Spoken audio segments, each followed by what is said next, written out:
అది ఒక అంతులేని మహాసముద్రం. ఆ సముద్రం ఎంత పెద్దదంటే దానికి మొదలెక్కడో తుది ఎక్కడో ఎవ్వరికీ తెలీదు. ఆ అలల మీద ఒక చిన్న చక్కెరంధ్రం గాలికి అటూ ఇటూ కొట్టుకుపోతూ ఉంది. సముద్రంలో వీచే గాలిని బట్టి ఆ చెక్క ముక్క ఒకసారి తూర్పుకి ఒకసారి పడమరికి తిరుగుతూ ఉంటుంది. అదే సముద్రం అడుగున ఒక గుడ్డి తాబేలుంది.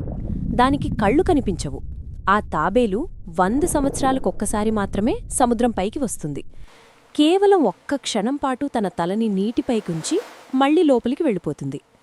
ఇక్కడొక వింత జరగాలి. ఆ గుడ్డి తాబేలు 100ఏళ్లకొకసారి పైకి వచ్చినప్పుడు ఖచ్చితంగా దాని తల సముద్రం మీద ఎక్కడో తేలుతున్న ఆ చిన్న చెక్క రంధ్రం మధ్యలో నుండే బయటకు రావాలి. సముద్రమేమో అనంతం, తాబేలుకు కళ్ళు లేవు. అవకాశం 100ఏళ్లకొక్కసారే వస్తుంది. ఇది జరగడం సాధ్యమేనా? కోట్లాది సంవత్సరాలు గడిచినా ఇది జరగడం అసాధ్యం అనిపిస్తుంది కదా. కాని ఒకవేళ ఆ అసాధ్యం సుసాధ్యమైతే అది ఎంతటి అద్భుతమో, ఈ అనంతమైన సృష్టిలో మనకు మానవ జన్మ లభించడం కూడా అంతకంటే గొప్ప అద్భుతం. పురుగులు, పక్షులు, జంతువులుగా ఎన్నో జన్మలెత్తిన తర్వాత కాని ఈ మానవ రూపం రాదు. ఆ తాబేలు తల చెక్కరంధ్రంలోకి రావడం ఎంత అరుదైన విషయమో, మనం మనిషిగా పుట్టడం అంతకంటే అరుదు. అందుకే ఈ గొప్ప జన్మను కేవలం తిండి నిద్రతో వృధా చేయకూడదు.